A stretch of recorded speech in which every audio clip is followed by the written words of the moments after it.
BattlefieldOne podcast is brought to you by you. Yes, you, the listener. Thank you so much for listening to us, and thank you all the patrons that support our Battlefield adventure. Wait for the middle of the show to know more about Patreon, or go to patreon.com/TheLankySoldier. Enjoy the show. But then when you've got Angel screaming, Angel does it again. And that was something, right? That was something. I'm sorry, you canceled the support for the game a month ago. Why would they even host a trade? I don't know. And I sit down and he picks up one donut and eats it. So you want to QA games? When the rubber meets the road, they're gonna be like, oh my god, I don't like seeing Mario get his skull smashed. Oh, I would love It to see doesn't that. work. I would love to Yeah, see like I said.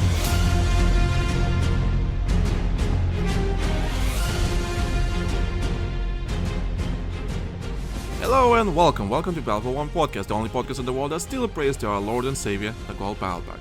If you know what Gold Battle Pack is, you're old. Well, I'm gonna say you're old. You're just old. We're old. That's what I'm gonna say. So, my name is Tom, also known as the Lanky Soldier, and we have an exciting episode for you today. And I mean, really exciting. Loads of stuff happened, and we're gonna talk about it. Sadly, I'm all by myself today because my co-host Ray is doing some real life stuff. I know, right? Making a living and all that kind of stuff. Well, loser. Who does that, right? Making a living. Wow, loser.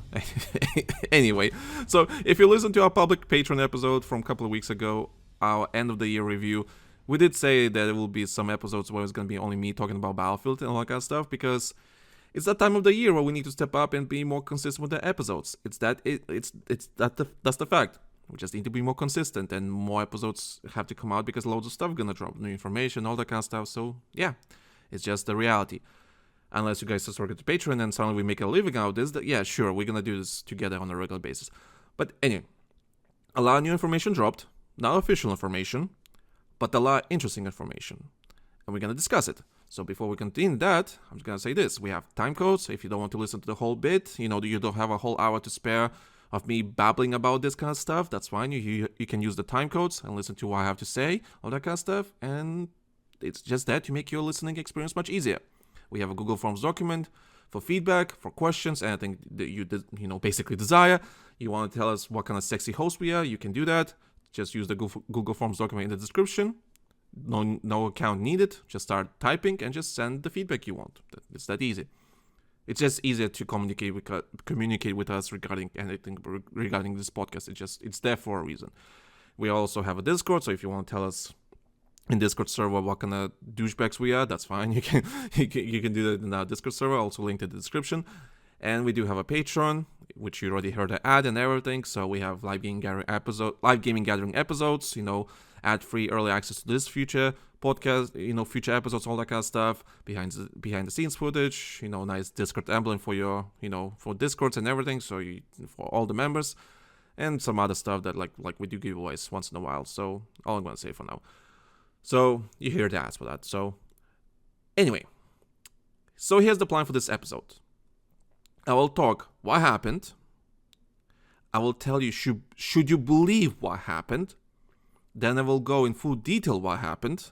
And after that, I will highlight the most important stuff that we're discussing and what's the community's temperature, how's the community reacted to all of this and all that kind of stuff. And before I continue again, so sorry. If you do hear some sort of background noise in the background, like a plane above my head or construction or drilling or whatever like that, I'm sorry, I can't do anything about it. There's literally a construction site right in front of my house, and I'm recording this in the middle of the day, and sometimes it gets too loud. So I'm so sorry if you do pick something up on your microphone, your earplugs, your headphones, whatever the case may be, speakers.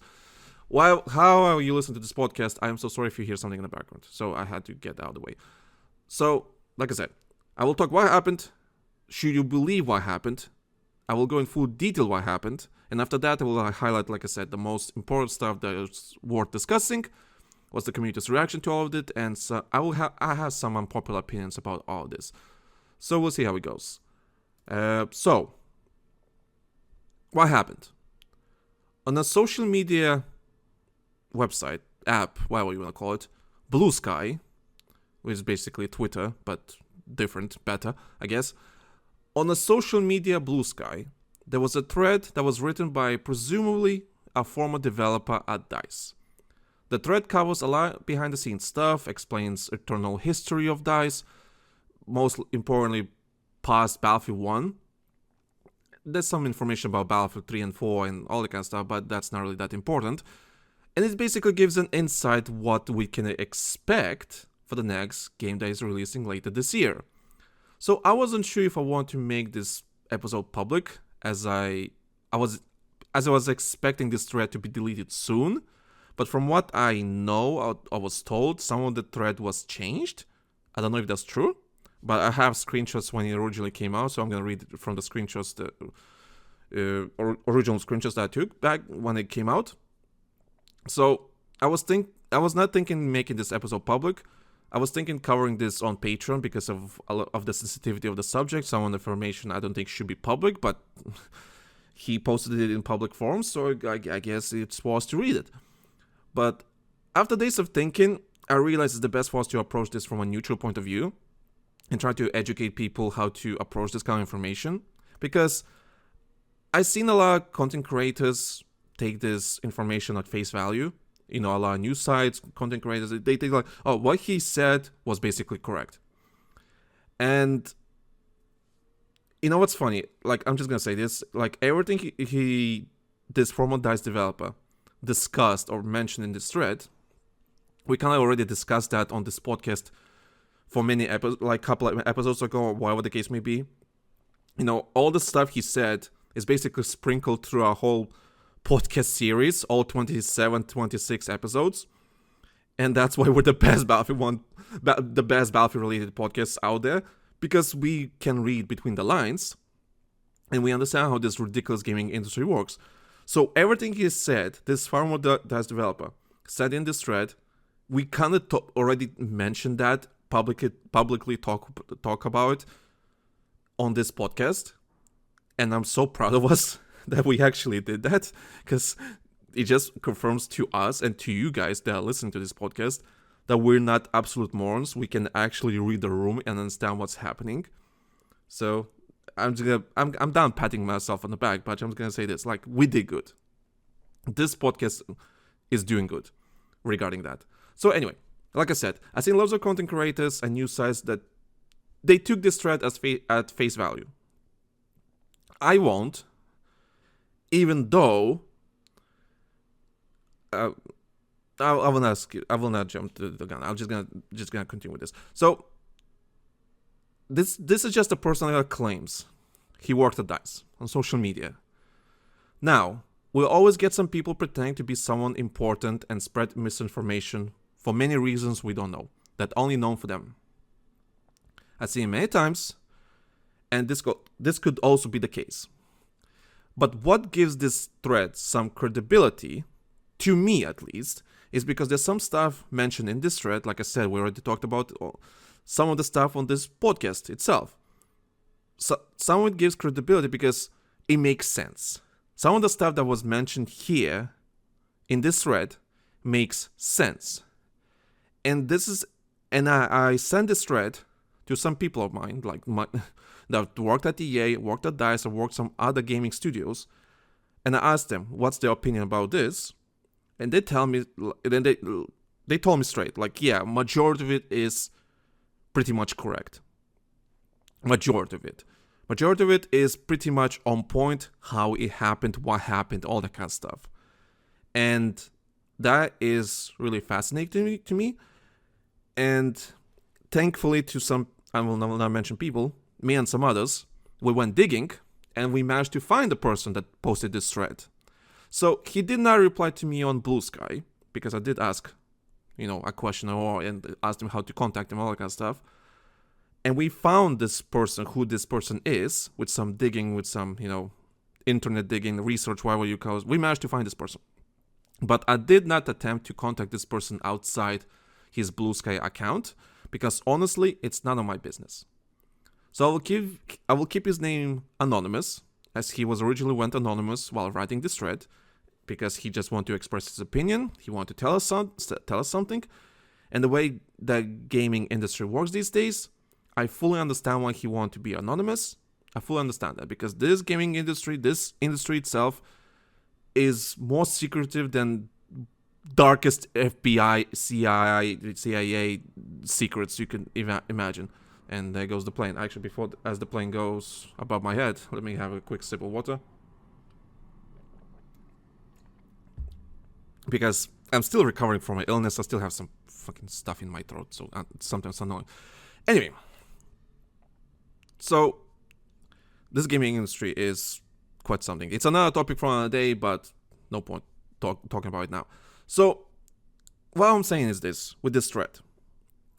The truth is somewhere in the middle. As a content creator with an audience, sure, not the biggest audience out there, but with an audience, it's my right to inform you with all the details honestly. And I just have to remind you all, don't believe everything you see online as facts. Because as everything in real life, it's only one point of view. You know, you only have your point of view regarding the story. But what makes this interesting, like I said, my sources say that this is the correct information, what he said. And what makes it even more interesting is that David Sirland, who was the lead producer creating Battlefield 4 community test environment, he was the lead producer for Battlefield 4, is back at DICE and producing this year's upcoming Battlefield game. And he basically replied to this thread, I quote, Having been part of, well, almost all of that storyline and currently working on the next one makes this an interesting thread to say the least. Not far off the mark in the history side, but cause and effect is all over the place, with a smiley face. So I talked to David Sterling many times in person about everything Battlefield. We are not besties, we're not even close, we barely know each other. But I do trust his judgment, and from what I experienced in person with him, how many times I talked to him, and what others told me, I do believe in his vision for Battlefield. And like I said, and like he basically said, the truth is somewhere in the middle. So there's loads of, like 99, maybe not 99, I would say 90% of this thread is pretty much correct, but there's some mistakes there and there. We don't know which mistakes are which and so on, so I can't point out. That's what I'm saying. Like, don't take this thread at face value, even though my sources are telling me that the majority is correct, but I don't know which part is the wrong part. You know, I don't know which part of this thread is wrong. Majority is correct, but which parts are the wrong parts? You know, you see what I mean? Like, he might say like, oh, this and this and that, right? But it's actually, well, something else. Like we don't know which parts of this thread are, you know, from his point of view. From his point of view, it's probably that's what he sees. Like that's what he saw as a former DICE developer. But as a like us, like we don't have the full story. You know, something could be like something's clearly here and there, right? But anyway, long story short, the truth is here somewhere in the middle. That's what I'm trying to say is, don't take this thread as a face value, don't take this everything as facts, because some of this is not fully correct, some of it is not right, but somewhere here there's truth. Like you can paint some sort of picture from this. So, what's this thread I'm talking about? What's this former DICE developer has said that made all the community go mad about this news, this article, this thread, whatever you want to call this. So I'm gonna read the whole thread, word by word, of what he wrote, of the original screenshots, like I did, of this thread, because I don't know if I mentioned already, that some parts apparently got changed already, and I was expecting this thread to be deleted, but it's not deleted. So thankfully I screenshot as it was posted. So I'm gonna read this thread. We're gonna take a couple of minutes, and we'll see how it goes. And then after that, we'll discuss the important stuff, and we'll analyze the community's reaction and what's the future for this upcoming game. So we'll talk about. So from a thread by Risible on Blue Sky, he starts. The Battlefield section from EA Investors Day has started to generate sparks of hype for the new game. It'll certainly be different, because 98% of the people who made previous Battlefield games have left EA. Let me explain how DICE imploded and this new crew is trying to build things back up.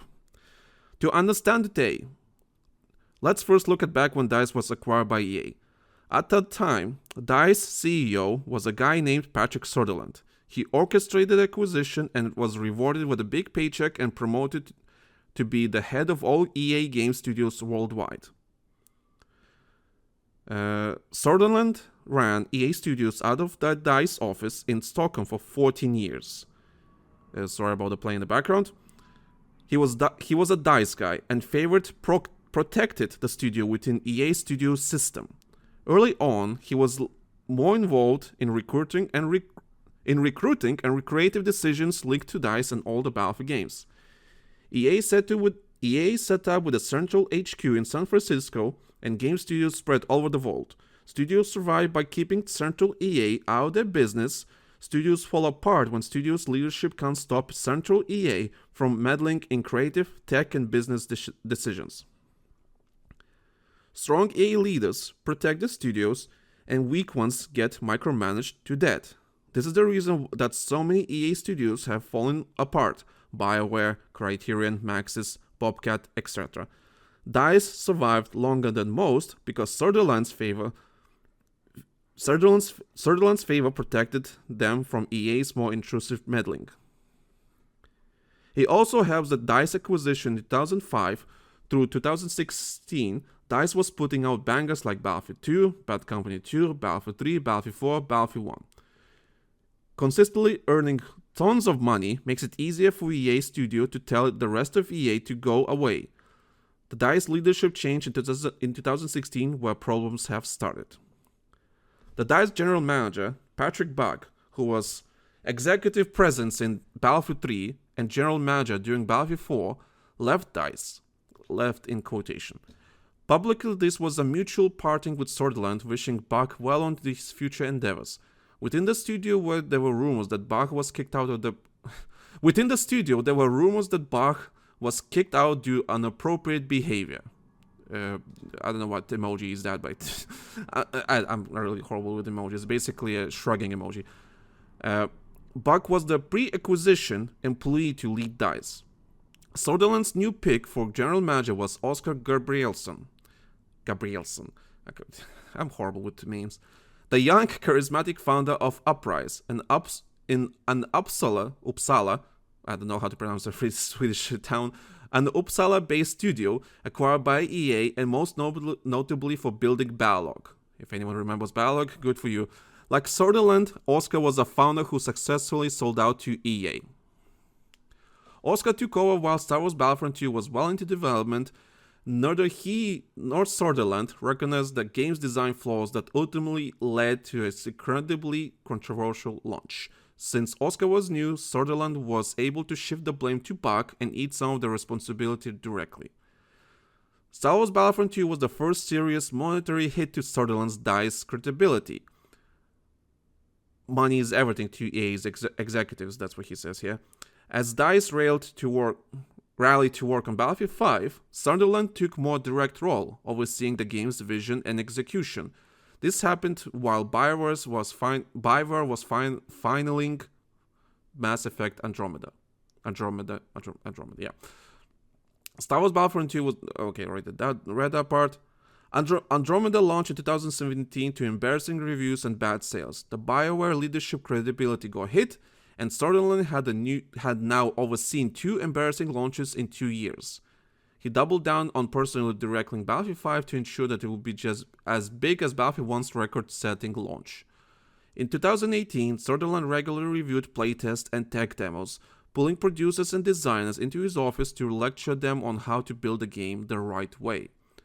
Gameplay physicality, the visceral sense of being physically impacted by the chaos around you, was one of the biggest mandates.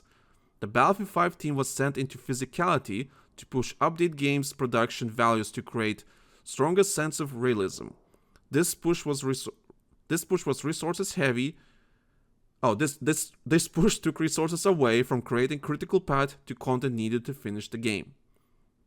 Aspects of the physicality focus are on full display in the Battlefield 5 very hated non-traditional reveal trailer. The trailer also revealed the previously unaddressed disconnected between I think he meant unaddressed disconnect between Battlefield 5 World War II setting and the game's wacky monetized cosmetics. Yeah, because when Battlefield 5 came out, there was loads of wacky looking characters and all that kind of stuff, goofy skins and all, and people did not like that. So anyway, moving on. It's important to remember that Battlefield 5 was the first Battlefield game to launch after EA's pivot to live service game. DICE was told they could no longer sell DLC packs like prior Battlefield games, monetizing only via non-gameplay impacting cosmetics. After Star Wars Battlefront 2 controversy, DICE was afraid to do live service games. After fans rejected Battlefield 5 trailer, Sonderland gutted the wild outfits in favor of historically accurate but bland cosmetics. He also doubled down on physicality features, trying to position Battlefield 5 as a beautiful, realistic return to World War II. At the end of 2018, Battlefield 5 missed its ship date by a month and ultimately shipped a classic unfinished, we'll fix this in the live service game. Pre-orders were bad because their executives' cosmetics were ugly. The pre-orders were bad because the exclusive cosmetics were ugly and overall sales were poor. Battlefield 5 became the worst-selling mainline franchise game. I actually did not know that. The 3 flops in 3 years was enough for EA CEO Andrew Wilson. Sonderland left EA right before the Battlefield 5 launch and shortly founded Embark Studios. DICE Eternal Protector and Oscar Senpai had left the building. Oscar dodged the blame by saying Sonderland had been overruling the studio during Battlefield 5 dev cycle. EA cares about short-term shareholder value. Battlefield 5 miss put the company's fiscal year in danger. EA's last 2 chances were Anthem from BioWare and a small side project from Respawn called Apex Legends. Apex saved EA's and Respawn. Yeah, Apex saved EA's ear, and Respawn got instant cred with Sonderland replacement Laura Mealy. Now that Sonderland had a brand new studio, 15 minutes from DICE, he started poaching talent. He got DICE head of content art, head of operations, head of R&D, and one of the senior creative directors. Other senior leaders also saw this as a good time to leave, going to places like Ubisoft and Activision Blizzard King. The new Embark leadership then started hiring their former teams, pulling over other artists, game and engine devs, and operating folks. It's worth noting that Embark did not get designers and producers from Battlefield. Sonderland's meddling in Battlefield 5 created bad blood within the core Battlefield team. Now, DICE is reeling from the talent attrition and reduced budget. Vince Zampella and Respawn are the new top dogs in EA's non-sports portfolio, and Vince has Laura's Mealy's ear. Battlefront. Star Wars Battlefield 3 gets cancelled, and DICE LA is moved under Vince to become Apex Content Factory. I just want to mention about the DICE LA, but I'll mention it after that. So he continues.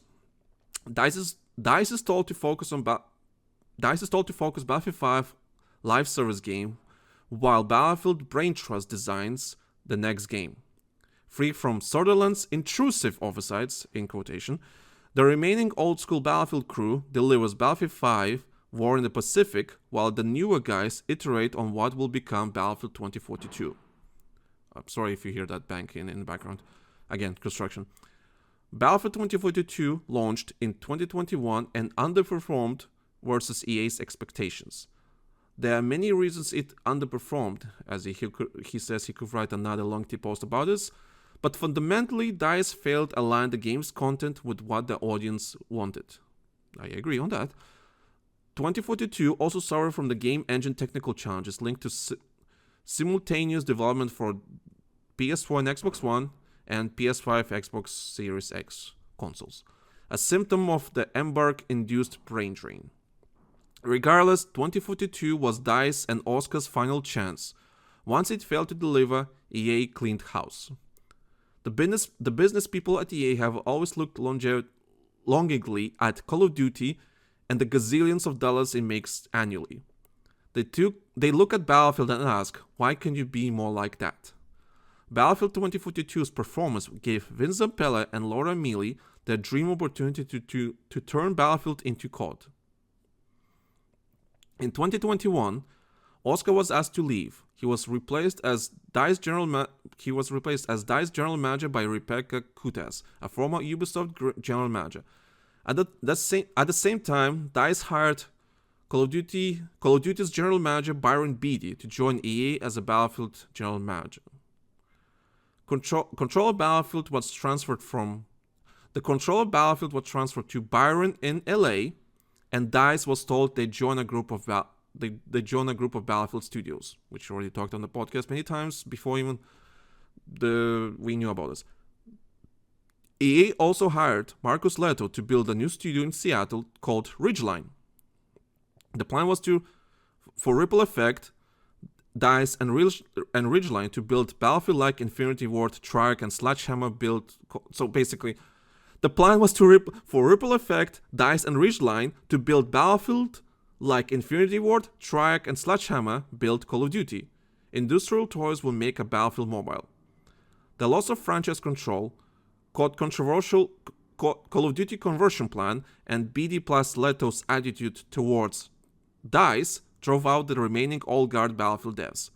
Alex Grondal, the previous head of Battlefield, went to Embark, and large chunk of Battlefield creative and production staff from TT Games in Stockholm. I think TT Games was from what's his name? The Call of Duty guy.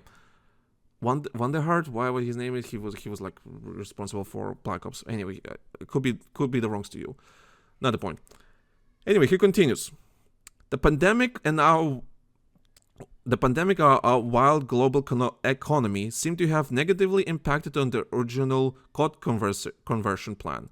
Industrial Toys was closed in January 2023, along with the version of Battlefield Mobile.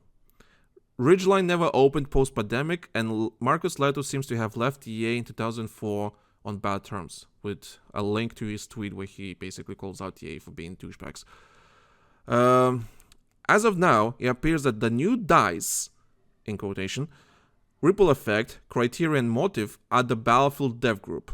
Side note, Criterion is here because they had similar meltdown after shipping multiple meh, in quotation, Need for Speed games. The Battlefield game they are making will probably come out October of this year, which is this new Battlefield game.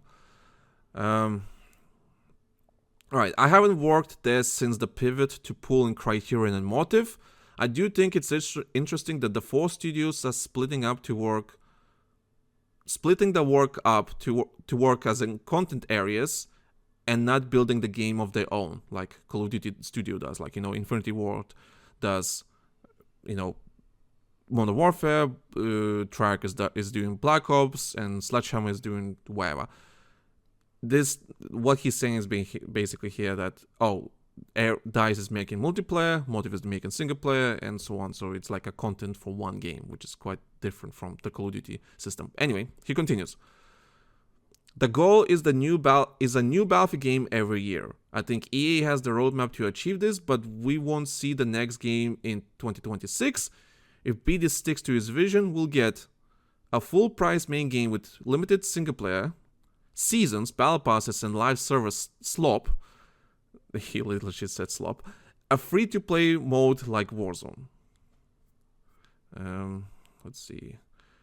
Wild and crazy, monetized cosmetic content is the ultimate goal, and they push that towards the player base as fast as they can without generating too much negative sentiment.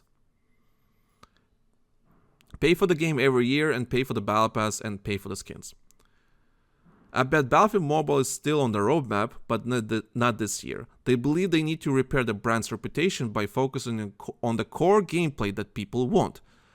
This means modern setting and Conquest 24/7.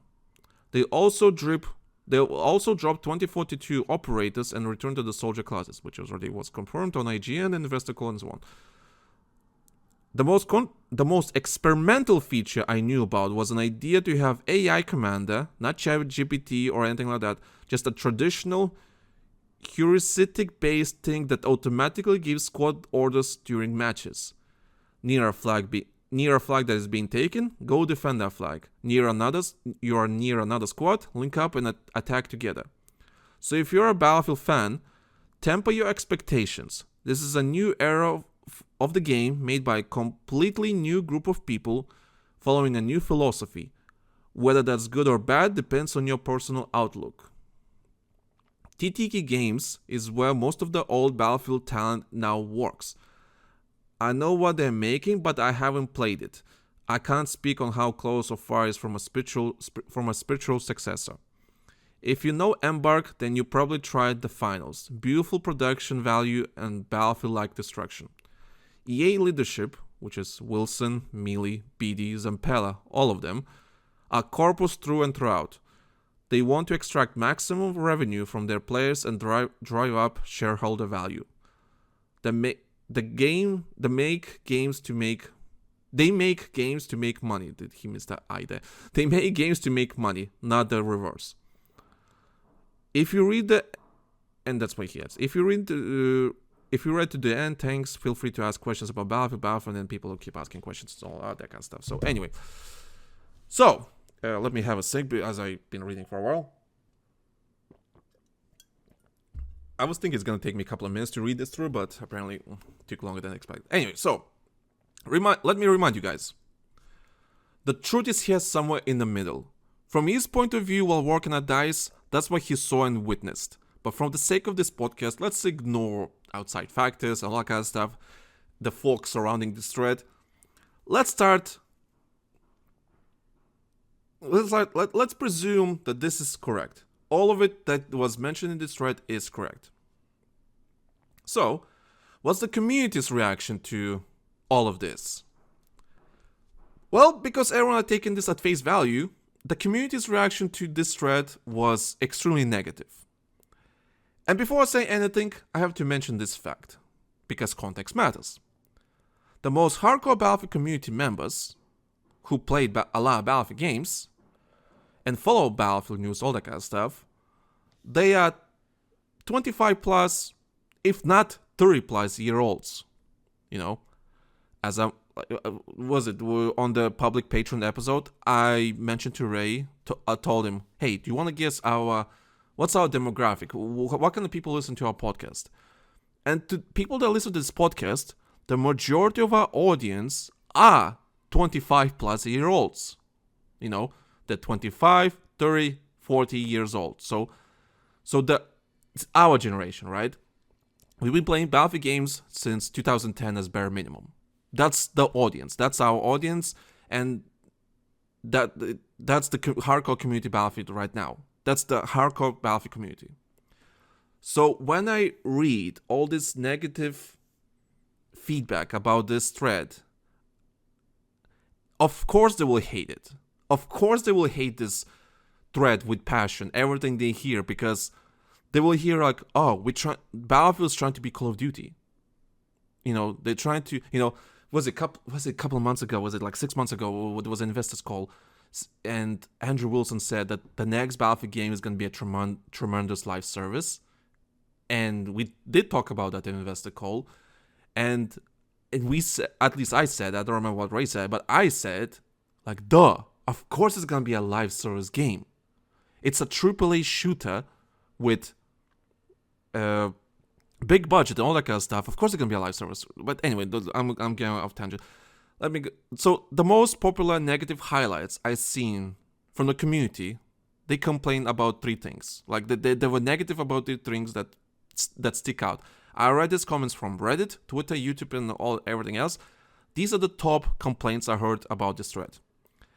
People don't want to buy skins because they think skins will ruin the military aesthetic of the game. People don't want a live service title, so no more battle passes or anything like that of that nature. And 3, the inevitable Warzoneification of Battlefield, the Call of Duty vision for Battlefield. Because former Call of Duty developers are the main leaders at EA right now, and the next Battlefield game is their vision. So the next Battlefield game is their vision, and they don't want Battlefield to become basically Call of Duty. I have a lot of things to say about how the community reacted to all this. I will give you some unpopular opinions, and I'm sorry if you're gonna hate it, but that's the truth. So, 1, you will not get premium passes back. You will not get premium passes because here's the thing. I already mentioned on the previous previous episodes and everything, but here's the thing. No one bought the premium passes back in the day. You might say, oh, there's loads of content and all that kind of stuff. Cool. No one played those DLC packs. And when I say that no one bought premium, Battlefield 1 game, second best selling Battlefield in history. 1.6% of the player base owned premium. 1.6. 1.6% of the player base owned premium on Battlefield 1. That is abysmal no matter how you look at it. Even if the player base was millions and millions of players, active users, sure, it might sound like a, big number of oh yeah, like hundreds of thousands of players, paying for premium. Sure, you're gonna yeah, a sale is a sale, right? But 1.6 conversion rate, unless these people would buy premium passes non-stop, yeah, sure, I could justify that as a business owner and so on. Yeah, I could justify it. But a one-time purchase and only 1.6% of the player base bought premium, that's abysmal. So that means we need a live service game.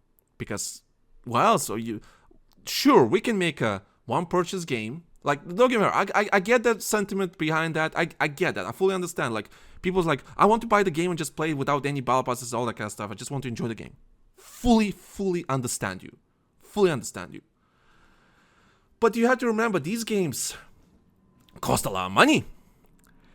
I don't know if seen an article, but just a couple of days ago, not a couple of days ago, I think it was last week or something like that, thanks to the stuff that happened in America with the shootings and everything, Call of Duty had to come out to defend themselves in court because one of the shooters in America that shot some children fucking piece of shit, he said, he played Call of Duty.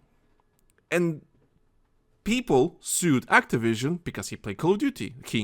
Call of Duty encouraged that person to do some unspeakable evil things.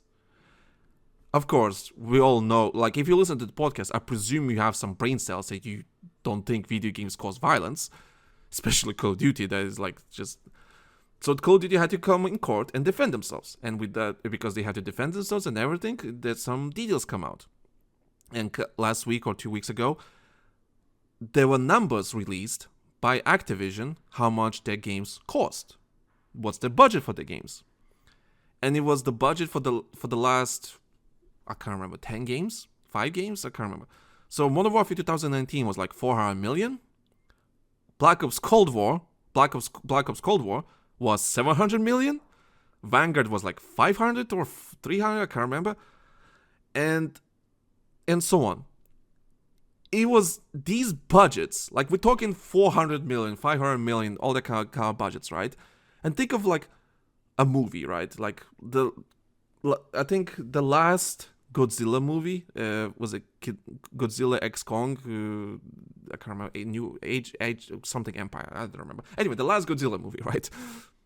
Made loads of money, but guess what's the budget for that movie was? 100-something million. 100-something million for that movie. And the movie looks great. Visually, the fuck, that's loud. The movie... Can you all piss off so I can record? Construction workers. The movie looks great. 100 million for that movie.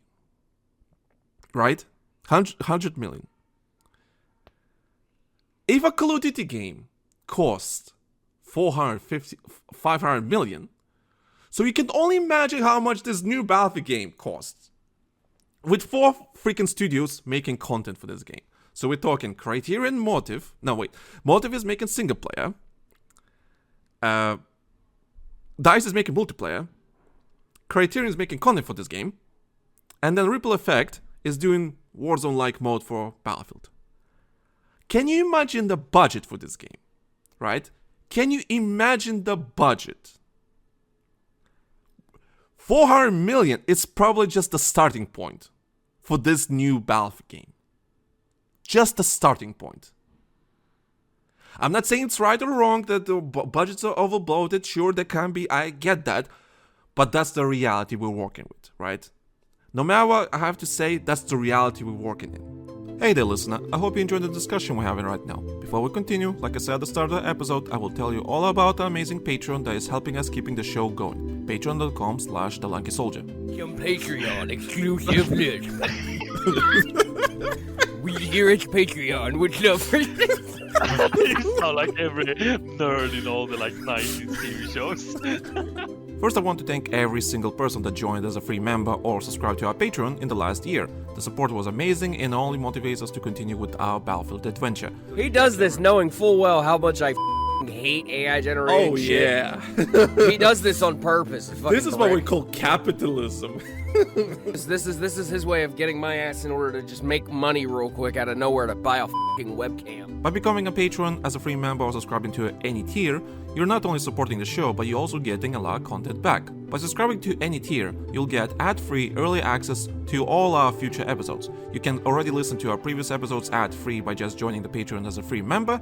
No more waiting, no more interruptions, just pure, unfiltered Battlefield content straight to your ears before anyone else gets to hear it. We're also giving you behind-the-scenes look what goes into making Battlefield 1 podcast or any other content we're producing. From planning sessions to recording mistakes and everything in between, you'll get an insider's perspective of how we bring each episode to life. And the reason why I'm saying I'm sorry. Yeah, it's your fault. It's all my fault. It's all your fault, Ray. You ruined the whole show. We need to cancel it again. Just gotta can it for another 8 months again. Just appear out of nowhere with we need to cancel it again.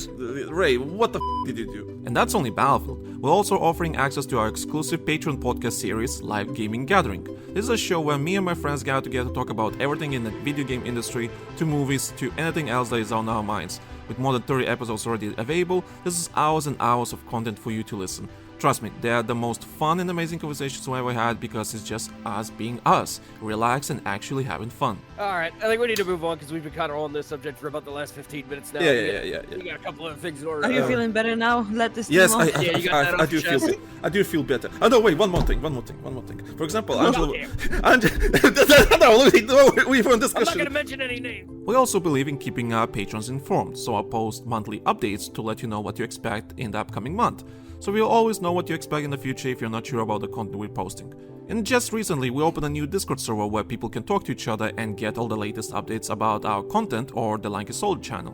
Please find the link to that Discord in the description of this episode or our Patreon. No subscription needed for that. And because we're confident that you'll love the content we're creating, we offer a free trial that you can use anytime. We believe we're making good content that will make you stay in the long term, and we will not be offering free trials if I do not believe that. Do y'all hear that, major advertisers that aren't listening right now? You can do tasteful ad breaks. BFV One podcast was rebooted back in March 2023. We learned a lot of lessons from our previous shows that consist of 41 episodes, and we've been building an amazing foundations for the future of this current show. There's a reason why we're the best Battlefield-related podcast available on Spotify and everywhere else. So if you want to support the show and get all these amazing extras, go to patreon.com/TheLankySoldier.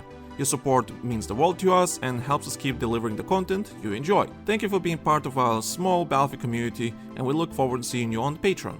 Now, let's go back to the show. So, that means the next Battlefield game has to be a live service game. Unless we go smaller, one-time purchase, maybe a $30 game. Sure, Battlefield 4 remaster, Battlefield 3 remaster, sure. And that's what people mostly want. They want a Battlefield 3, Battlefield 4 remaster. Just give me that and that's it. Sure. I already mentioned that to Danny while he was on the podcast. Like, he listened a couple of episodes ago. I mentioned it. He asked me, do you want a Battlefield 3 remaster? I said no, because why do you want a remaster of a game I played 10 years ago? Sure, if it's $30, yeah, it'll be a nice nostalgia trip for a week or two. I'll play for a little bit. After that, I'm going back to other games. I'm sorry. No matter how much I love Battlefield 3, how much it changed my life, back then. Battlefield 3 changed my life forever. No matter how much I love that game, I don't want a remaster for the sake of just having a remaster. Sure, I'll pay $30 and I'll play for 2 weeks. Okay, what's the next plan? What's the next step, little guy? You know, what's the big next step, little guy? What's the step? You're gonna play for 2 weeks, you're gonna get bored of it. That's it.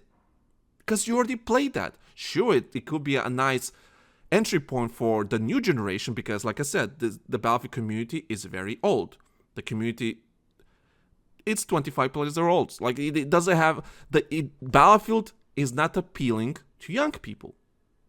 That's the fact. And because it has to be a live service game at this point.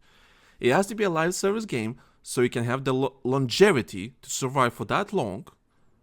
We can't sell premium battle passes because that's not a thing anymore because people are not used to playing. Like, also, it split the community. Premium split the community. That's the fact. Premium split the community. 1.6% of the player base owns premium. And people say, like, loads of content. Yeah, but what's the point of the content if no one can play the content, right? You see what I mean? So the standard's already set. That's the standards we're working on. So, of course, the next Battlefield game is going to be a live service game. Of course. Now, how do you do a live service game without selling the maps or pay-to-win guns or whatever the case may be, right? How do you do that? How do you monetize this? Skins. I can't think of anything else that you... Sure, you can come up with some other ways that you can monetize more, but what's the constant income for the publisher? Usually skins. Someone will... As soon as you keep releasing skins non-stop, people will buy the skins. As long as the game is good, of course. If people enjoy the game, will buy, like, that's the thing. I don't think people realize, if the game is good, people will buy skins. If the game is shit, people will not buy skins. I think that's obvious, right? But again, if you're listening to me for 40 minutes, I think you understand that. So, skins. We have to sell skins. And this is why I agree with the majority of the Battlefield community. We don't want, like, people say, like, we don't want to buy skins. Skins are not the problem. The problem is how they're gonna do the aesthetic of the game. Modern Warfare 2019 had an amazing aesthetic, had amazing skins with that too. They were not goofy or ridiculous or whatever, they were based in that universe, in that reality, right? Like somewhat goofy war, right? It's not, well, I say goofy, arcadey, you know, it's an arcadey game, but it tries to be authentic to real life. And all the skins they sold in that game were really authentic, really cool, and all that kind of stuff. And it made sense for that game, for that universe. So what people are afraid of, which I fully understand them, if they're selling skins, what they're afraid of, they're gonna start making some goofy ass, really ridiculous looking skins that make no sense in this Battlefield universe. Whatever universe they're making for this game. Whatever universe they're making, they are afraid the first skin is gonna be like a unicorn farting on a player. Which Black Ops 6 has it. That's why people criticize Black Ops 6 right now, is because they said, we try to keep the aesthetic as long as possible, but people buy these ridiculous skins. That's fine, okay, cool. But the thing is, it was not even like a month after the release of Black Ops 6. As soon as Season 1 came out, we get really ridiculous looking skins already. Like some flames and magical shit and all that kind of stuff. It just like, I think the first skin was literally a shark. Just a fucking shark. I'm like, I'm glad you're keeping that 90s aesthetics as you promised, Triarch. You know? And then you, of course, all bleed to wars and all that kind of stuff. And just like, it's just ridiculous skins. Now, my opinion about skins is this. I don't care. But I do care about the aesthetic of this game. I care about the aesthetic, all of that. Like, I care about the aesthetic. Modern Warfare 2019, fantastic aesthetic. I freaking love it. Skins were amazing, the characters were amazing, I cared about it, just amazing. So, this problem is not the skins. So if, which is not an if, it's when they're gonna be selling skins in the next Battlefield game, I can only hope they will keep the aesthetic in that universe, right? In that universe. And you can go goofy. And when I say goofy, Like, for example, like I keep saying the same thing. Modern Warfare 2019, you had goofy skins. And the most goofy skin I can think of, which I own in the game, is a soldier wearing a red latex suit. Like a full body latex suit with military gear on it. And that was like, back in the day, was really goofy, right? It has no flames or magical powers or anything. It's just a female soldier in a red latex suit, body latex suit, with some military gear on her. That's it. That's the skin. Now you might say like, oh, that's a ridiculous thing to wear in a battlefield, so on. Yes, you're right. It is. But the way you can sell the skin is, the idea is like, hey, at the end of the day, this is a modern warfare game. There's some war happening. There's even some espionage happening, some, spies and all that kind of stuff. All we know, this soldier, this female soldier, was a mistress to some bad guy in the universe, to some crime lord or war leader, or general, whatever. Doesn't matter. She was a mistress undercover. Shit went south. Shit went bad. She had to quickly grab a gun, grab her gear, and just fight. That's the story. Here's the explanation for your goofy skin. For your goofy, ridiculous skin. Does it make it goofy? Yeah, of course. Like, it looks stupid. But the story is there, and it just makes sense when you put the context behind it. So I just hope that, which Black Ops 6 has no context. Like, why there's a magical unicorn fighting on players? Fuck knows. There's no story. You can't think of it. That's the problem. So I hope the next Battlefield game is gonna take care of the context and actually produce skins that are really good and interesting and don't ruin the aesthetic. You can do that. It's possible. Other games did it. You can do it too. And to be fair, Battlefield 2042, like if we talk about Battlefield 2042, it don't have that bad skins, honestly. Battlefield 2042 skins are pretty okay, pretty good sometimes. Some of them are pretty good. And they never went ridiculous, and therefore, yeah, sometimes he has really ridiculous, skin, like it has a skull or something like that, but they were fine. Battlefield 2042 skins are fine. I have loads of problems with that game for many reasons, but skins were not it. I think skins were okay, And of course, some people just want like the proper military aesthetic. Well, this army is wearing this and this only, and then this army is wearing this and this. Like, I fully understand that, and maybe you can achieve that, and I think you can, but that means you need a lot of coordination, a lot of teamwork, a lot of developers that understand what they're doing, and you need a strong vision for that, which you can do that. Don't get me wrong, you can. I don't think that, like, whoever's making the content criteria or whatever, I don't think they have it in them to come up with that kind of stuff that is that deep. And of course, the inevitable Warzonification of Battlefield. See, we talked already on the previous episode when we were interviewed a former DICE developer on this podcast, and we all said the same thing. Back 5 years ago, again, this is the hardcore Battlefield community we're talking about, right? The way they reacted to this news. So we're talking 25 plus, right? They played Battlefield 4, they played Battlefield 1, they played Battlefield 5, and so on.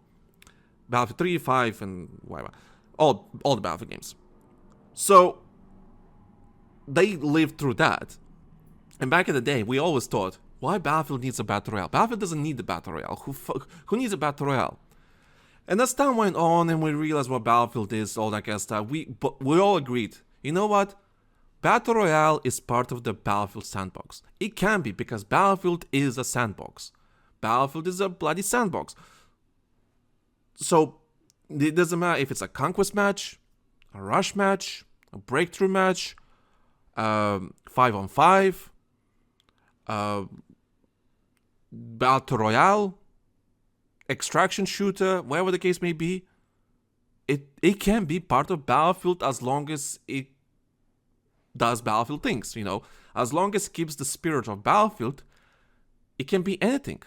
That's the beauty of the Battlefield franchise, is it can be anything it wants to be as long as it sticks to its gun correctly. Like, it sticks to its vision.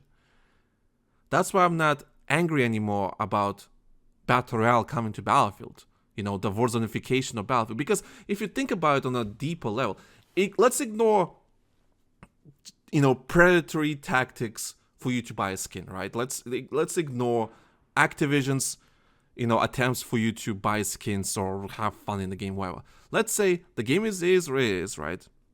Your guns track in multiplayer and Warzone, whatever.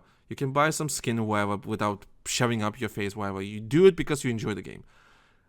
The idea of Warzone is not a bad idea. Like when Warzone came out back in 2019 with Modern Warfare, 2020 actually, when it came out with Modern Warfare, it was a good experience. It was an amazing experience. Warzone 1, when it comes, like in the first year of Warzone, was amazing. It's like like revolutionary in a sense, like, and not because of the pandemic, all that kind of stuff. That's then the point. It was just a good gaming experience.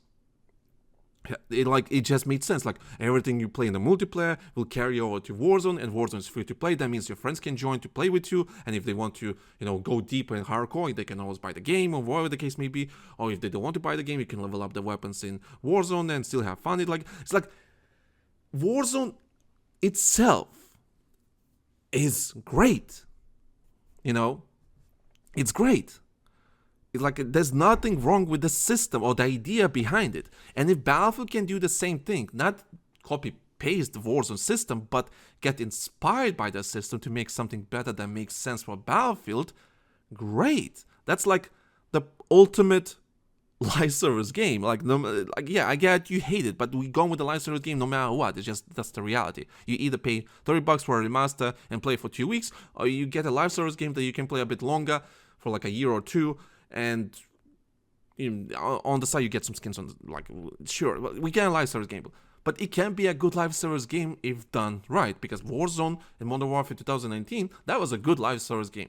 That was a good live service experience. I'm sure, but that's it. That's it. That's a fact. Sure, they had some problems, of course, but it was really good.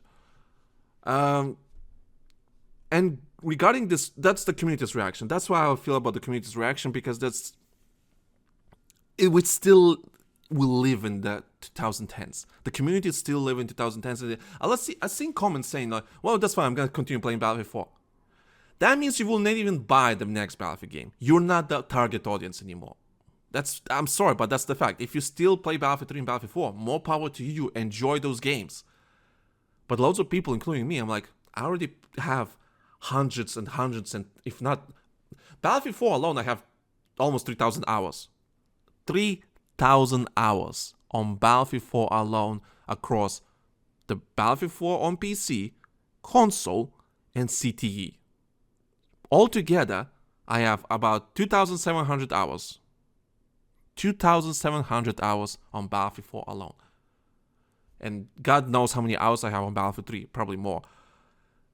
It's those things, like, I don't want to go back and play the same fucking shit again. There's other games that, I'm sorry, like, no matter how much I love Battlefield 3, there's other bad games that deserve my attention. And because I'm an adult now, I'm not gonna play for 3,000 fucking hours. I mean, sure, there's some games to play, but once in a while, I had to pick and choose what games I want to play. I don't want to play... Yeah, sure, I'll play for Battlefield 3 Remastered for two weeks, and that's it. You know, I'll play Helldivers, I'll play Warzone, I'll play... I don't know, Delta Force, or whatever the game may be, like, you know, whatever the case may be, right? Or Fortnite, like, I'll play other games. Because other games I keep improving, getting better, although, sure, maybe not with Warzone, but you get the idea. So that's why I'm really not happy how the community is reacting to all this kind of news. I understand where they're coming from. I fully understand certain fears they have about the next Battlefield game. But I just see that, like, we have to just... face the facts. You're not the target audience anymore, and because you're an adult, you're 25, you're 30 plus or 40 plus year old, right? You probably don't have a specific time to play all these games, you know, all that kind of stuff. And Battlefield community is an aging community, and like, if I was a DICE or EA at this point, if I was a EA and looking at my data and like thinking, wow, fuck, if I want to keep this franchise alive, I kind of need to do something that younger people will be interested in. Sure, you have to rebuild the trust with the core Battlefield community. That's a given. I think we all agree on that. But at the same time, you kind of have to appeal to the younger audience, because a younger audience is not used to pay for premium. I already paid $70 for the game. What do you mean I have to pay another $50? Right? And because there's a reason why free-to-play games are really popular these days, because it's just a good entry point to start playing the game. And even people that don't spend money on skins or whatever, they're more valuable to the publisher than one-time purchase of premium. That's just a fact. It's just a fucking fact. And so that's why I'm really not happy how the community is reacting. I understand where they're coming from, but at the same time, you kind of have to look, you have to smell the coffee and look at the reality, right? You have to look at the reality, and that's the thing I see with this thread. And going back on this thread, there's lots of things here mentioned that I'm kind of surprised about.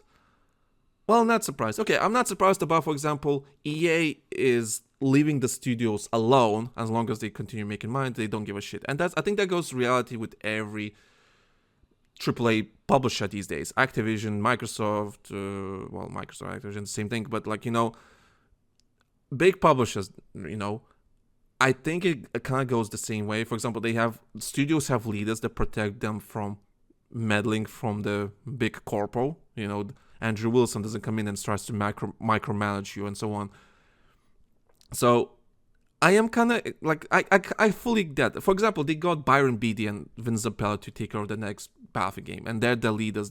It's their vision and all that kind of stuff.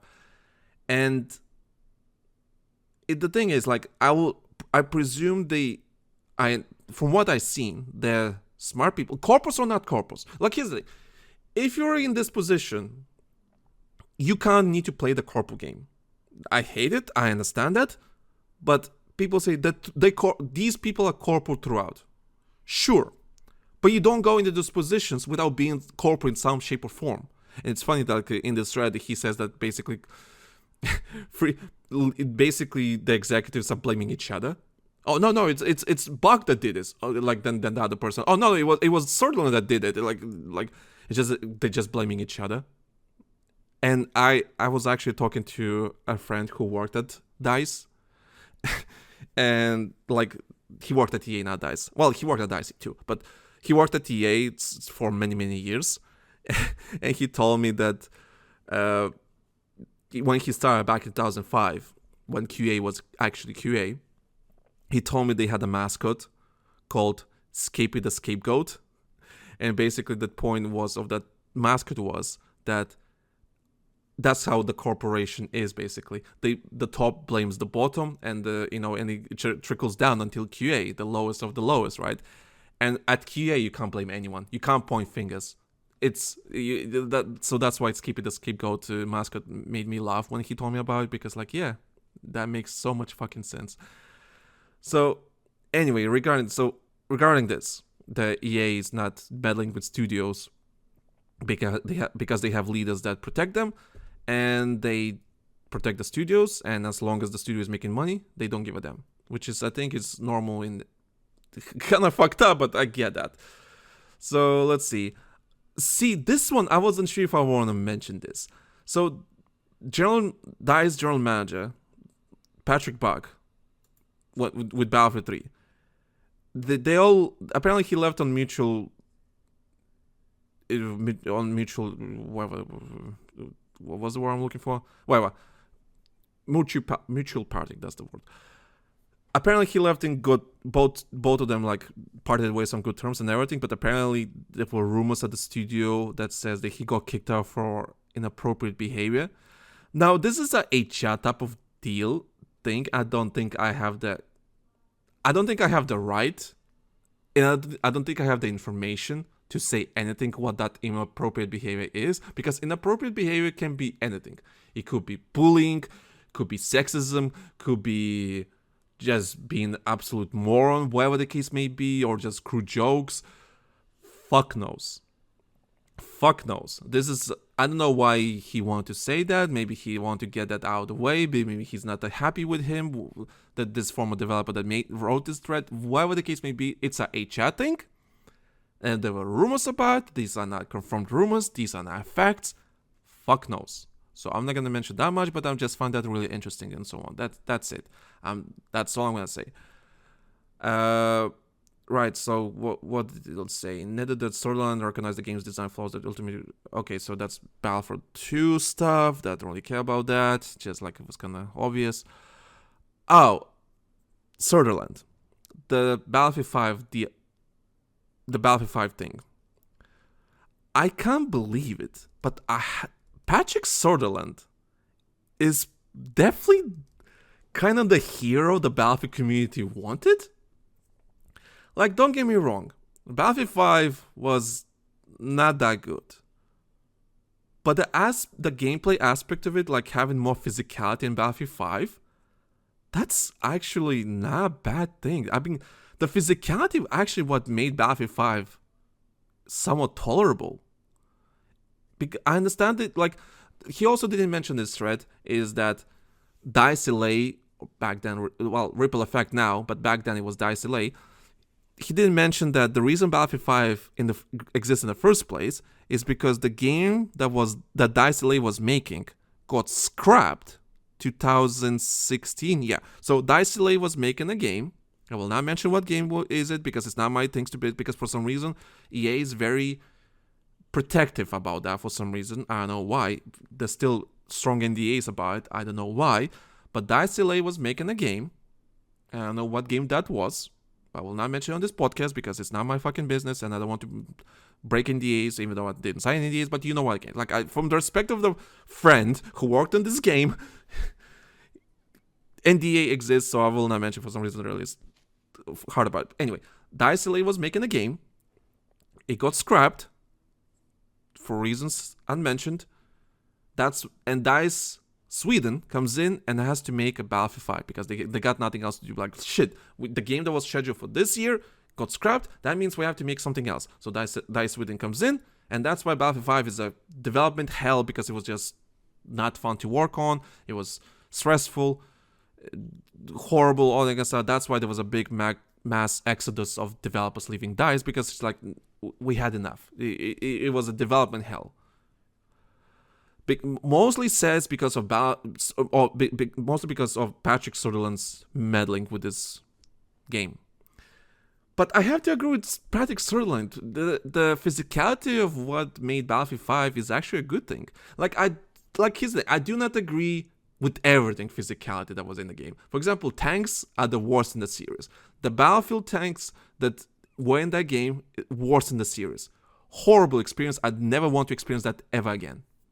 That's for sure. So there's a lot of physicality was in the game, and when it comes to tanks, dog shit, absolute dog shit. When it comes to like physicality in Battlefield 5, but when it comes to like gameplay, infantry combat, minus the attrition system, it was a good game. I think a lot of people agree that Battlefield 5 probably to this day has the best infantry combat in the series.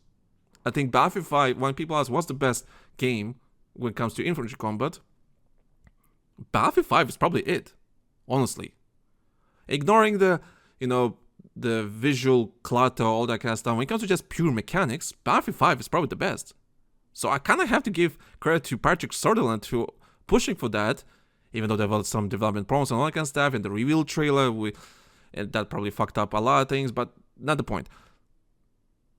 Him just going for that physicality, that's a good thing, and that basically, in my opinion, saved Battlefield 5. And if it was, I was not a fan of Battlefield 1 gameplay for many reasons. Yeah, the game was beautiful.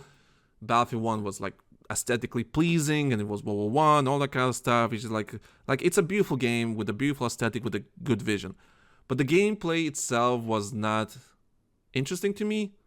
I had loads of problems, and it's just not my type of thing.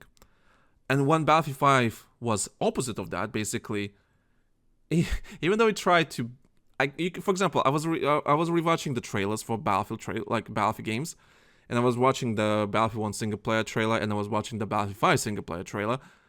It's so funny that this former DICE developer saying in this thread that they try to replicate that success of Battlefield 1.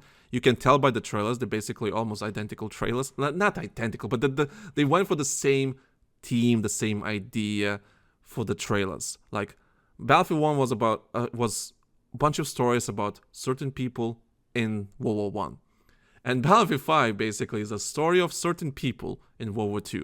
And it's basically try to go for the same emotional beats, all that kind of stuff. It's like, it's so funny how you watch these two trailers. They're like, yeah, I can see how they're sequels to each other. Like Battlefield 1 Battlefield 5 is a sequel to Battlefield 1 and so on. Like, sorry, I can actually see that. You know, the way the trailer was cut and everything's like, it's basically the same emotional beats. It's funny. Anyway, but the gameplay was so different from Battlefield 1 in Battlefield 5. I'm like, I actually prefer Battlefield 5 gameplay because it feels more physical, you know? It feels more in-depth, feels a bit more real, more grounded, right? And Battlefield 2042 is something else entirely. But I kind of like the physicality. I think Battlefield works best when it comes to like more physical. Sure, you don't want to make it like a milsim, don't get me wrong. That's why Battlefield 5 I think was pushing a bit too hard. It was kind of entering that milsim territory, and it's not good. It's still an arcade shooter, right? And I still go back to Call of Duty 2019. It's an arcade shooter. Yeah, it's a Call of Duty game. But damn, it was a really good Call of Duty game. Like, sure, minus certain maps, whatever the case may be, it's a good game. And only now people start to realize, oh, maybe 2019 Call of Duty wasn't that bad. No shit. You know, no shit it wasn't. It was a good game. Sorry, I'm gonna just have a sip of tea. Hey there, listener, me again. Sorry for interrupting you again. But if you're already this deep in this episode, I presume you enjoy our conversations. So why not check out our older episodes after you're done with this one? Don't be a doobie. Do a podcast of sort, right? We had some amazing conversations that are still relevant to this day, and we don't want you to miss them out. If you haven't already, go listen to our interview with big content creator you probably know, Westy for example, who was more than willing to have a conversation with us about Battlefield. But then when you've got Angel screaming, Angel does it again, and that was something, right? That was something. But you know what I mean? Like, the two didn't work. Like, you could have done specialists. Or our recent interview with former DICE developer James Kono, who shared some amazing behind-the-scenes developer perspective on Battlefield franchise. Listen to this podcast. It's awesome. I love Lanky. He's been a great resource to the Battlefield community for years now. You're the only person that actually gave any compliment to me about anything regarding that. Long story short, we have some amazing episodes that are worth listening, and we're just happy that you're enjoying our discussions about Battlefield. And again, I want to thank you for listening, and please enjoy the rest of the discussion we're having right now. So yeah, no shit, was a good game. Now going through back that thread, so it's funny, like I said, Battlefield community should give a bit of more praise to Patrick Sutherland for going with that vision, which I find that really interesting. And that Battlefield 5 was they were not a fan of the live service game. DICE was not a fan of the live service games because of Star Wars Battlefront 2. They were really scared about that, so like whatever. Now, so we talked about the next Battlefield game already. I talked about the live service game. People don't want a live service game. They don't want to buy skins, and the Warzoneification of Battlefield. And people basically saying they don't want to make this game into Call of Duty. They don't want to make Call of Duty. If I want to play Call of Duty, I'll play Call of Duty. I don't want to play Battlefield that is like Call of Duty. See what's funny to me? Like I said, like I mean, going back to the Battlefield community, their age, the age bracket, whatever, right? 25 plus, right? So this is our audience that listens to this podcast, and this is the audience that usually is on Reddit, on the Battlefield subreddit. The old generation of players. Battlefield is not enticing to younger people. They play Fortnite, they play Call of Duty, right? And maybe they play some other games, right? These are the most popular ones that people love. Like the younger generation. I mean, people that before they hit their 20s, right? They play those games. What I find is really interesting, while people say, we don't want Call of Duty in Battlefield, or we don't want Battlefield to be like Call of Duty. I remember when I was Battlefield 3, 2011. Many months before Battlefield 3 came out. I was... How old was I? I was 16, 17. Something like that. I remember reading articles, watching videos, and everything, how Battlefield is becoming like Call of Duty. I remember the Battlefield community from Battlefield 2, Battlefield 2142, even Bad Company 2, and so on. They were bitching how Battlefield 3 is basically a casual, not a serious Battlefield game. Because everything that was in Battlefield 2 is not available in Battlefield 3. So there's no commander mode, more simplified ways to, play as your class, less classes. It basically became a very casual game and so on, and people bitch how Battlefield 3 is just Call of Duty now. 10 years later, a decade later, if not more, people regard Battlefield 3 as one of the best Battlefield games in the series. Arguably Battlefield 1 or whatever the case may be, or Battlefield 4. But Battlefield 3 is special to a lot of Battlefield members. Which I find it funny.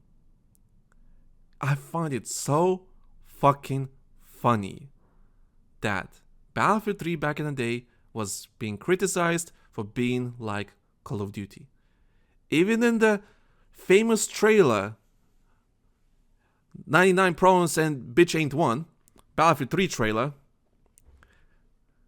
featuring the tagline at the end of the trailer says, "Go beyond the call," which was a direct reference to Call of Duty.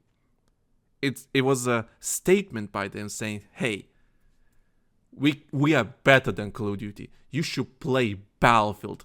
Oh, Modern Warfare 2? Fuck that.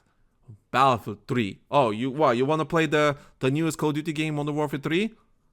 Fuck that. Battlefield 3. Look how beautiful the game looks.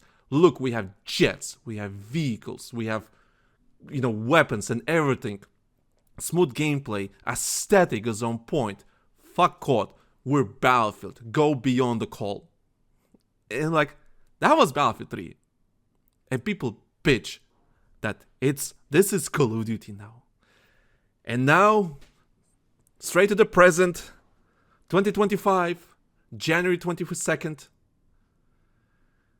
people bitch from this thread alone, reading from this developer that worked on the Battlefield games. He's saying that the next game is going to be like Call of Duty. Because Win Zampella, who created Call of Duty, and Byron Beatty, who created Call of Duty Warzone, are the lead designers, the lead people, the main people, the big boys. They're the ones handling the Battlefield franchise right now. So this next game is going to be their vision, their Battlefield vision, their Call of Duty in a Battlefield, whatever the case may be. Right? So we're talking 14 years later. We're going back in the same fucking circle, same fucking stories. The next game is going to be like Battlefield, nothing like the old one, and so on, all that kind of stuff. And I'm just laughing at all of this, thinking, oh, you think Battlefield 3 is amazing. Oh, if only you been there. If only you read all the articles, all the stories, all the bitching, how Battlefield 3 is like Call of Duty. And now, we're bitching, the whole community is bitching how the next Battlefield game is gonna be like Call of Duty. I find that ironic, hilarious, whatever the case may be. I'm just like, history repeats itself. Now, will the game be any good? I don't know. I want to believe, like I've been saying for the last couple of episodes, I think they will nail the aesthetic. I'm not sure about the skins. We'll see how the gameplay itself is good, but I think they will nail the gameplay because from what the IGN article that was published, where Vince Zampella is talking about the next game, I said on that episode where we reacted to that article, or to that investor's call, whatever the case may be, I said that everything he said in that article, Vince Zampella can do PR. When it comes to PR, Vince Zampella nailed it. He nailed it. He said everything that is supposed to be said. That makes me like, oh, okay. You do understand what Battlefield is. Oh, you do want to compete with COD, but you want to make Battlefield Battlefield. Everything he said in that article was the correct thing to say. Now, of course, actions speak louder than words, for obvious reasons. If the game is absolute shit, sure. The game is absolute shit. But if it's good, then I don't think we have the right to complain that it's like Call of Duty, whatever the case may be. If the game is good, and it respects the franchise, and it plays like a Battlefield game, has the spirit of Battlefield game, doesn't matter what modes it has Conquest, Breakthrough, Rush, 5-on-5, Battle Royale, whatever the case may be, doesn't matter. If the game is good, and it respects the franchise, it has the spirit of the franchise, why do we care what it feels like or looks like, or whatever the case may be, right? If it's a good game, looks amazing, plays amazing, what's the problem, right? Sure, you can buy a couple of skins that maybe look ridiculous once in a while. As long as they don't go too ridiculous, I think we're in a good spot. So I think they will nail that. I think they will nail the aesthetic. I think they will nail the... not sure about the gameplay. Because I do have a lot of question marks, because I have a feeling they will go a bit smaller maps with the gameplay. I don't want to play Locust and Metros non-stop. I don't think it's going to be that, but that's where I'm really worried about the next Battlefield game when it comes to gameplay. So that's kind of question mark. Also, I was actually worrying back in the day when they closed down Ridgeline Studios. So anyone that doesn't know, you're listening for the first time and you're still listening an hour and 50 minutes in. I mean, thank you. There was a game. There was a studio that opened 2 years ago that was supposed to make the next. Oh, sorry. Oh God, I need to sip. Anyway, so there was a studio that opened 2 years ago that was supposed to make the single-player game for the next Battlefield game, and that studio was handled by Marcus Leto, and why this person is so important, because he basically created Master Chief. He is the granddaddy of Halo, basically. So he knows storytelling. He knows what you need to do to make a good story and so on. So he knows storytelling. He knows what and the way he interacted with the Battlefield community, he was actually, as an executive. Let me say this: as an executive, Marcus Leto was amazing. He was on Twitter, talking to the Battlefield community, asking questions, gathering feedback, like, oh, what kind of game would you like to see? Do you care about the characters, or they'll be more generic? I was excited about the single player for this game, because everything Marcus Leto has been doing online and, asking questions there, he was supposed to be the Kevin Feige of the Battlefield franchise. I was so fucking excited for this to come out under his vision, his universe and everything. Like, Battlefield is like, fuck, this is going to be an upgrade. This is going to be one huge upgrade to the Battlefield franchise.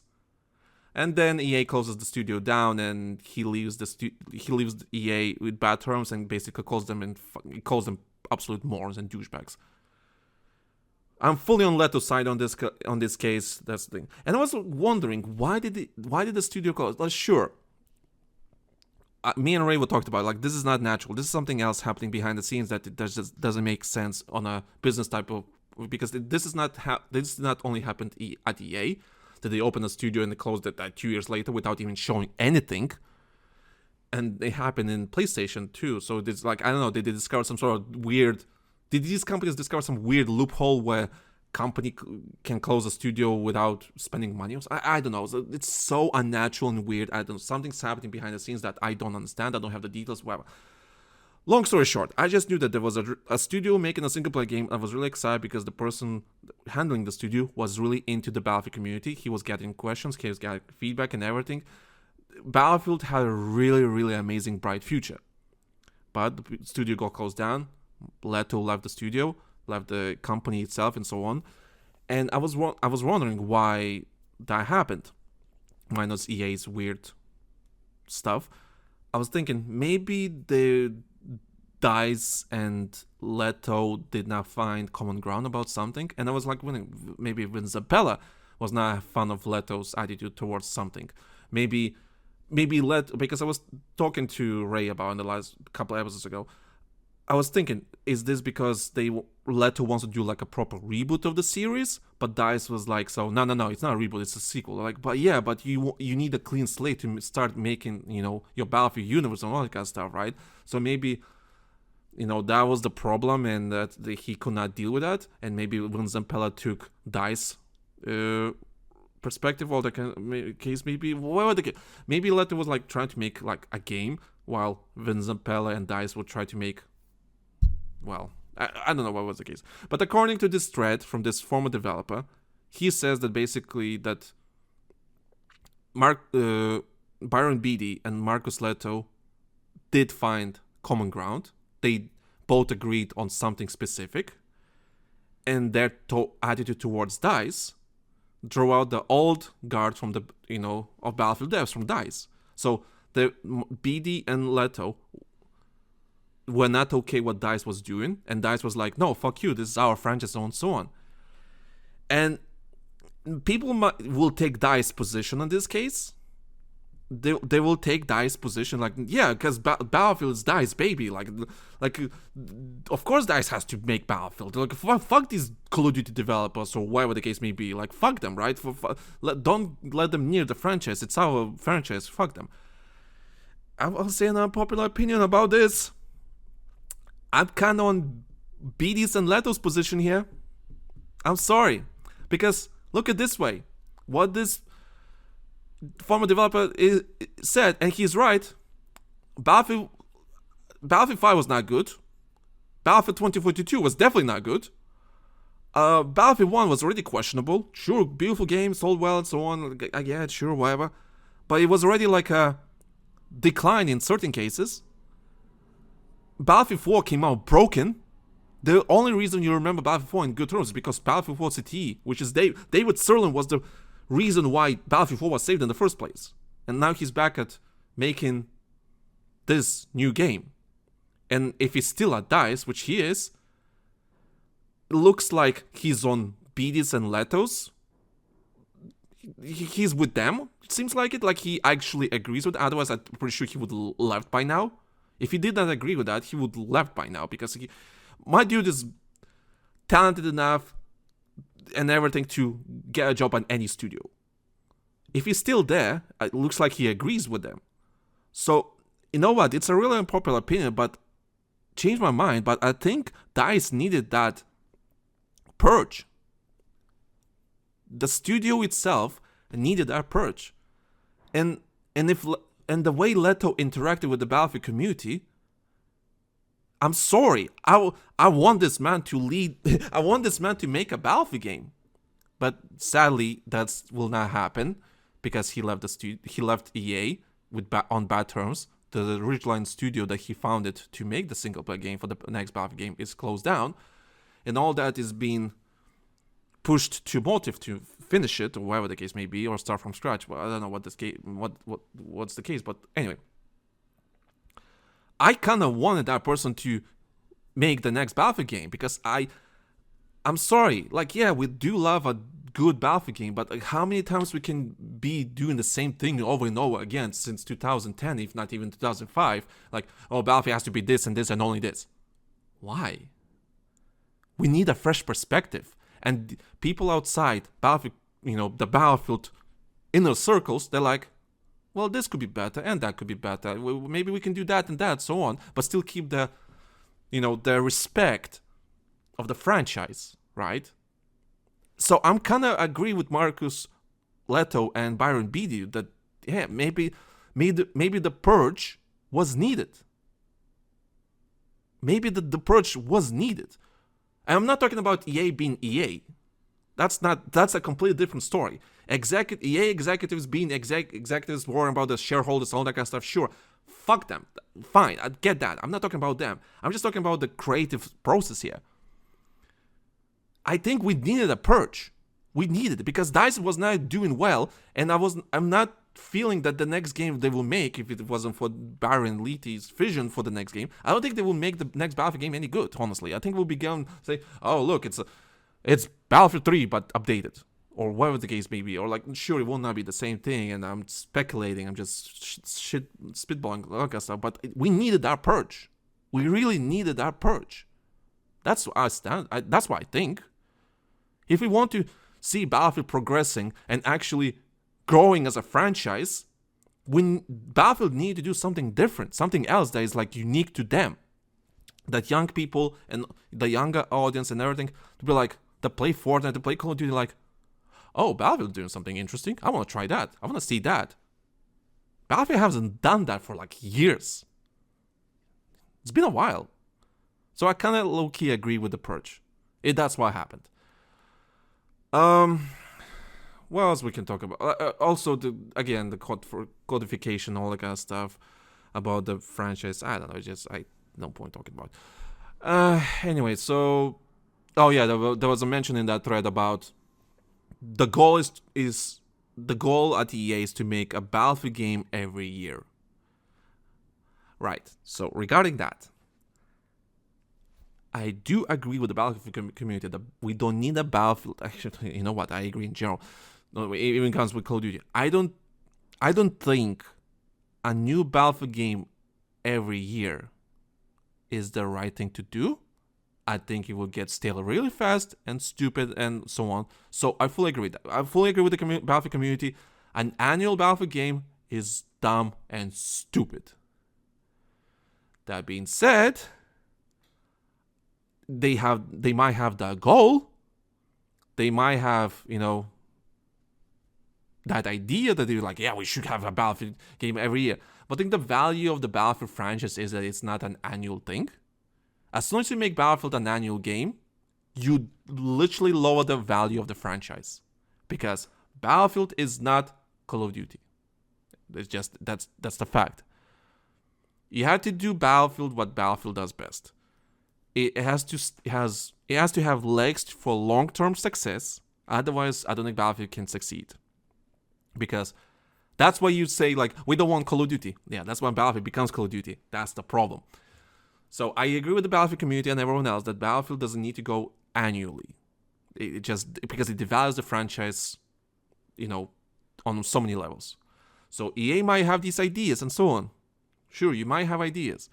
But corporations and, corpos in general, whatever the case may be, they always have grand ideas how this should go and so on and blah, blah, blah. But then you hit with reality like, listen, we can't do that. I don't think Battlefield will ever go annual just because Battlefield is not that. It's that type of game that you can't just do annual. It's just, you can't. You might have these.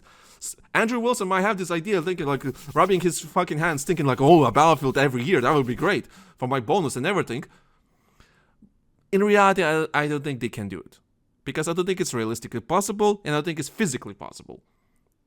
It's just because they don't have enough studios, they don't have enough manpower, and I don't think they have enough vision to do that. So that's one thing.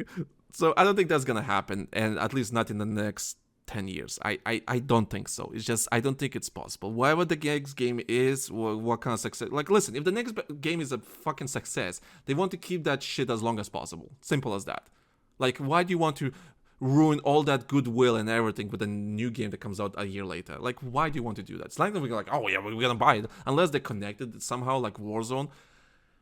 But we can... Well, if you're smart, if anyone, like, if Byron Beatty or Vincent Pella is looking how Call of Duty is doing these days and how Black Ops 6 has been, looked at, like, maybe we don't want to make a new game every year, and have a reset, all that kind of stuff. I don't think maybe we don't want to do that. You don't want to do that, trust me, fam. As you were, like, you have physical evidence to showcase, like, oh, maybe it's not the best idea to do that. So that's why I don't think Battlefield community, I don't think Battlefield is going to be an annual game. I just don't think so. It just devalues the franchise on so many levels, and I don't think that's possible.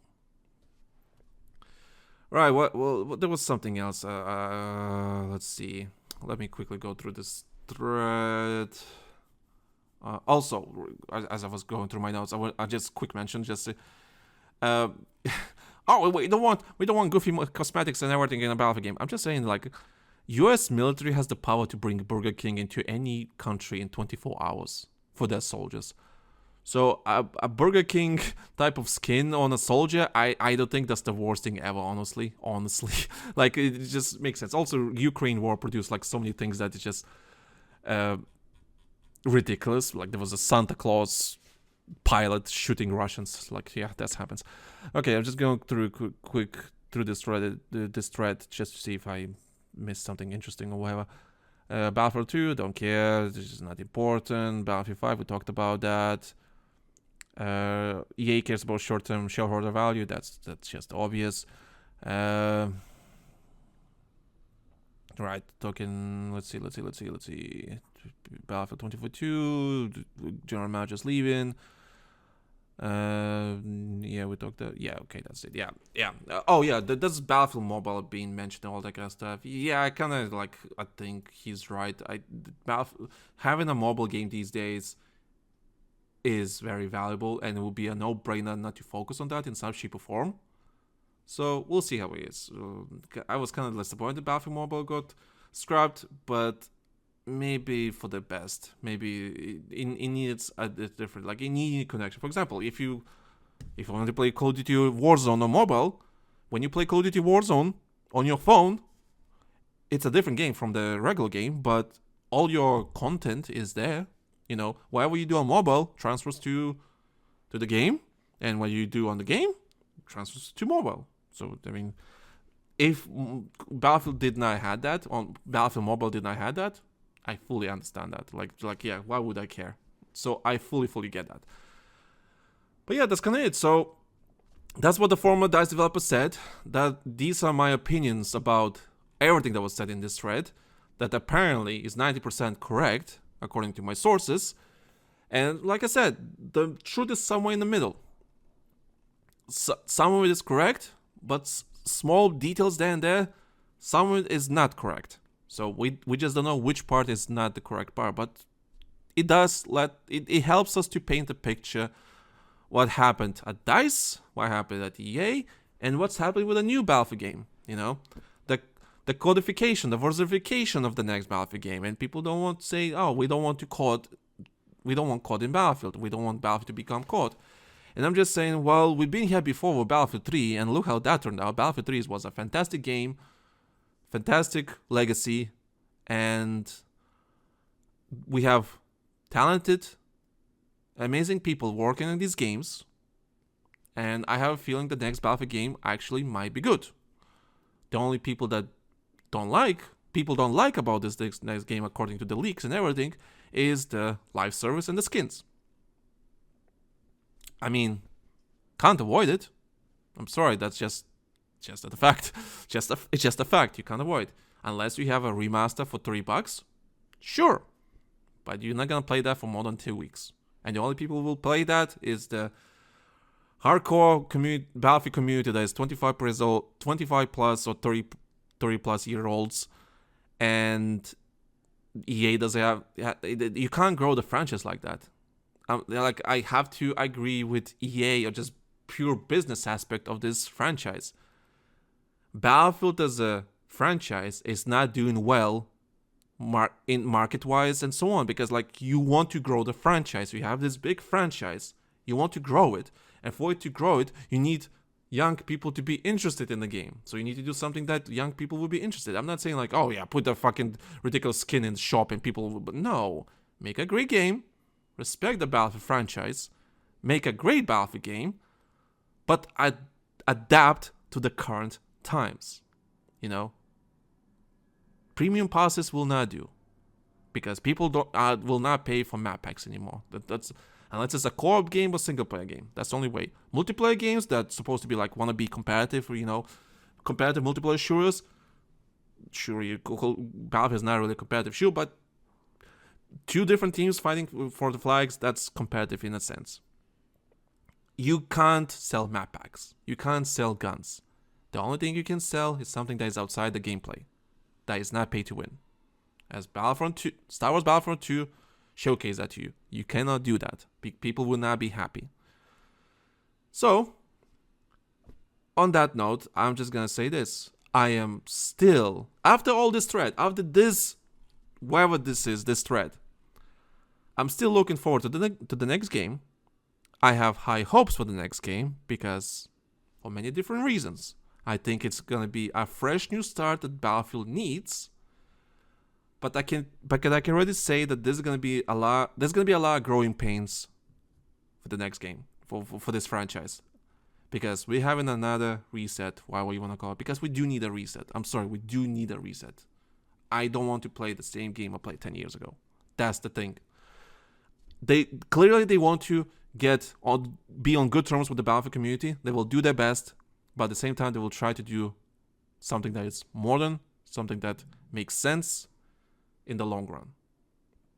That's why I stand on this topic. I'm excited, looking forward to it. I'm not looking forward to the single player because that in my eyes that's already ruined, because I don't think it's gonna be good. But we'll see. Yeah, that's all I have to say. So thank you guys for listening. Thank you for listening to my ramblings for now in 35 minutes. Damn, that's a long ass episode. So thank you guys for listening. Thank you for everything. And I will see you guys on the next episode. Hopefully with Ray being available. Not doing his real life stuff. Well, loser, I know. Well, fucking loser. So yeah. So check our socials in the description. Check our Patreon. Join our Discord. Go on Google Forms document is also in the description. Give us feedback, whatever. Or like I said, join Discord and tell us how you feel about the podcast. And check out our Patreon, for future ad-free early access to future episodes and all that kind of stuff. Behind the scenes footage, nice Discord emblem for you and so on. And of course our exclusive episodes of Live Gaming Gathering. So I hope you enjoy everything we have on our Patreon, and your support means everything to us. And yeah, I'll see you guys on the next episode. Stay safe, don't be a douchebag, and have a good day, night, evening, or wherever your time zone is. Thank you.